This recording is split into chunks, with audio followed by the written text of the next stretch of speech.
मोदी जी को कौन रोड पे लाएगा? मोदी जी गुदड़ी का लाल है। मोदी जी रेलवे प्लेटफॉर्म पे चाय बेचकर अपने आप को एक इस मुकाम तक खड़ा करने वाला व्यक्ति है और मुझे पूरा विश्वास है कि रोहिणी जी या अन्य जितना भी ये लोग चाह लें कि हम अफवाह फैलाकर कोई डिस्टरबेंस कर दें या कुछ हम संघर्ष करवा दें, ये सब अब होने वाला नहीं है।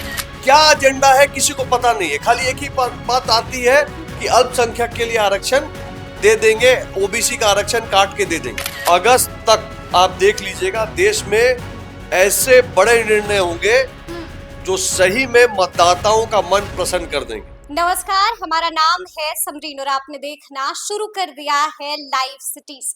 नौकरी के एजेंडे ने पीएम को रोड पर ला दिया है। आपको मालूम है कि ये बातें बीते दिन कही थी तेजस्वी यादव ने। आपको मालूम है कि पीएम मोदी का आज बिहार आगमन होने वाला है और पीएम के आगमन से पहले ही बिहार की सियासत इस वक्त काफी गर्मा गई है। तो आज हम इसी मुद्दे पर सीधी बातचीत करेंगे बीजेपी के दिग्गज नेता ऋतुराज सिन्हा जी से। सबसे पहले बहुत शुक्रिया बातचीत। धन्यवाद धन्यवाद जी। सबसे पहले तो हम आपसे ये समझना चाहेंगे ऋतुराज जी कि अचानक से पीएम पटना आ रहे हैं और पटना में मेगा रोड शो हो रहा है, इसके पीछे की बड़ी वजह क्या है? पीएम पटना आ रहे हैं तो अच्छी बात है ना। आज तक किसी प्रधानमंत्री को फुर्सत नहीं मिला है कि पटना आकर यहाँ रोड शो करे। प्रधानमंत्री जी आ रहे हैं, ये पटना के प्रति उनका प्रेम है और हम सब उत्साहित हैं उनका स्वागत करने के लिए। पूरी पटना की जनता उत्साहित है। जी जी, लेकिन तेजस्वी यादव ने भी बड़ी बात कह दी है, साफ साफ कह दिया है कि नौकरी के एजेंडे ने पीएम को रोड पर ला दिया है। देखिए, अब तेजस्वी यादव जी की इस बात पे हम क्या टिप्पणी करेंगे, हम तो ये उनको बता ला तो दिया है, रोड पर रोड शो हो रहा है। मोदी जी को कौन रोड पे लाएगा? मोदी जी गुदड़ी का लाल है। मोदी जी रेलवे प्लेटफॉर्म पे चाय बेचकर अपने आप को एक इस मुकाम तक खड़ा करने वाला व्यक्ति है।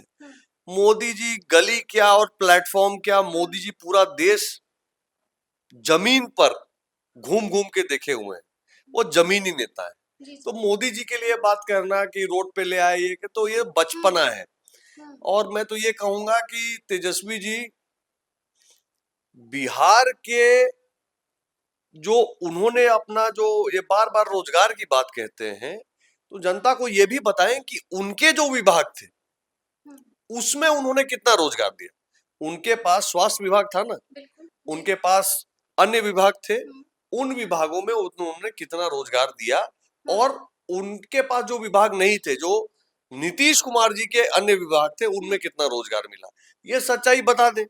तेजस्वी जी किसी और का क्रेडिट लेके अपना एजेंडा बनाने के चक्कर में है, लेकिन जनता समझदार है, सब दिखती है, सब दिखता है साफ साफ। जी। अच्छा, तेजस्वी ने तो यहाँ तक कह दिया है कि पहले, दूसरे और तीसरे चरण का मतदान संपन्न हो चुका है और उसके बाद यानी कि वोटिंग परसेंटेज 2019 की तुलना में काफी कम है और एनडीए के लिए शुभ संकेत नहीं है। उन्होंने तो कहा है आप लोग डिप्रेशन में आ गए। देखिए, आप मुझे एक बात बताइए, सड़क चलते किसी आदमी से पूछिए कि बूथ स्तर पे संगठन भारतीय जनता पार्टी का है या राजद का है या कांग्रेस का है। हर एक गली मोहल्ला में कार्यकर्ता भाजपा का है या इंडिया अलायंस का है। जो सुबह 6-7 बजे से बूथ के सामने लाइन लगता है ना, वो लाइन लगवाने के लिए बूथ समिति है भाजपा की, वही जाके दरवाजा खटखटाती है, घर घर से लोगों को निकालती है। वही जो है शुरुआती दौर में जो लाइनें लगती हैं, जो लंबी कतार लगती है, वो किसकी लगती है? वो भाजपाइयों की लगती है। तो अगर पोलिंग परसेंटेज कम जा रहा है तो हमारे लिए चिंता के विषय नहीं है, चिंता का विषय नहीं है, बिल्कुल नहीं है। एनडीए के लिए शुभ संकेत है। मैं तो ये मानता हूं कि सुबह सुबह डिसिप्लिन रूप से निकलकर बूथ पर जाने की जो हैबिट है, ये हमारे कार्यकर्ता और संगठन की रही है, ये पूरा देश जानता है। और जिनके पास बूथ पर संगठन नहीं है, जिनके पास ग्राउंड पे कार्यकर्ता नहीं है, बूथ में बैठने के लिए आदमी नहीं है, उनको चिंता करनी चाहिए कि पोलिंग परसेंटेज कम हो रहा है तो उसका उनका परिणाम क्या हो। तो ये सब जो राजनीति समझते हैं, वो बात साफ साफ जानते हैं। मतलब कि टेंशन लेने की बात नहीं है एनडीए की। टेंशन सामने वाले को है, मतलब लालू तेजस्वी टेंशन ले चुके हैं, लेना बाकी थोड़ी ना है। जी।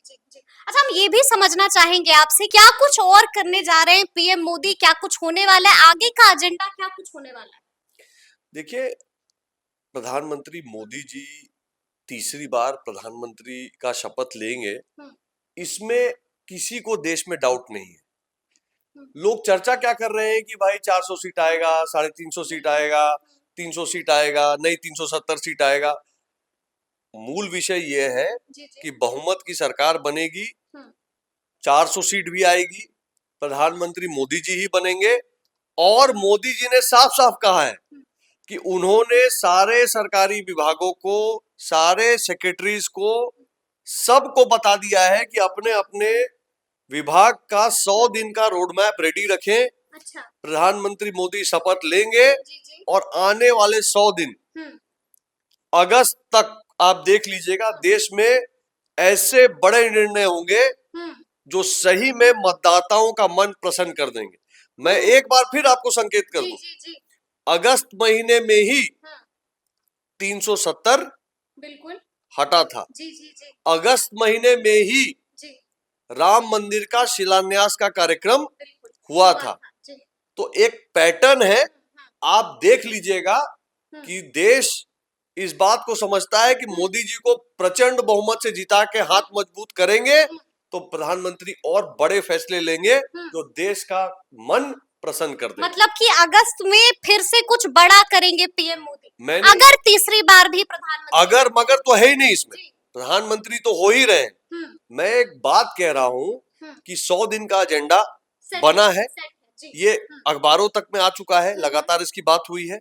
और एक ट्रेंड भी हमने देखा है कि अगस्त में चीजें बड़ी बड़ी होती हैं, तो जून में शपथ होगा, जुलाई, अगस्त, सितंबर में आप देखिएगा कि बड़े बड़े निर्णय आएंगे, जो ऐसे निर्णय आएंगे जो देश को न केवल विकास के मार्ग पे बड़ी तेजी से आगे करेंगे, साथ ही साथ देश की विरासत, संस्कार, संस्कृति के लिए जो जरूरी है वो सारे निर्णय मोदी जी लेंगे और ये देश विकसित भारत बनेगा।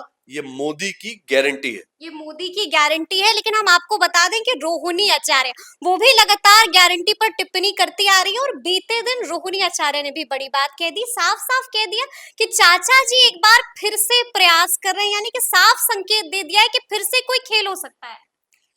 देखिए, नीतीश कुमार जी हर एक जनसभा में इस बात को स्वयं अपने मुंह से जनता के बीच में रख रहे हैं कि उन्होंने राजद के साथ जाकर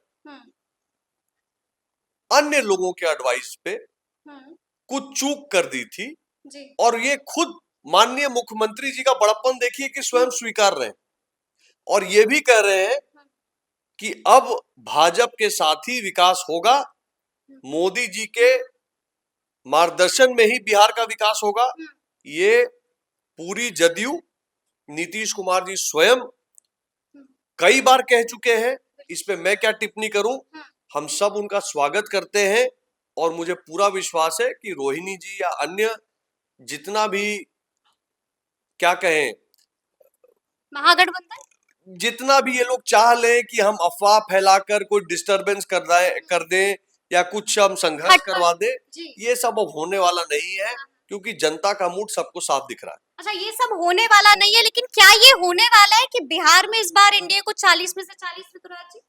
देखिए, 3 चरण के मतदान हुए हैं, आप भी पूरा घूमी है, मैं भी पूरा घुमा हूं, है ना।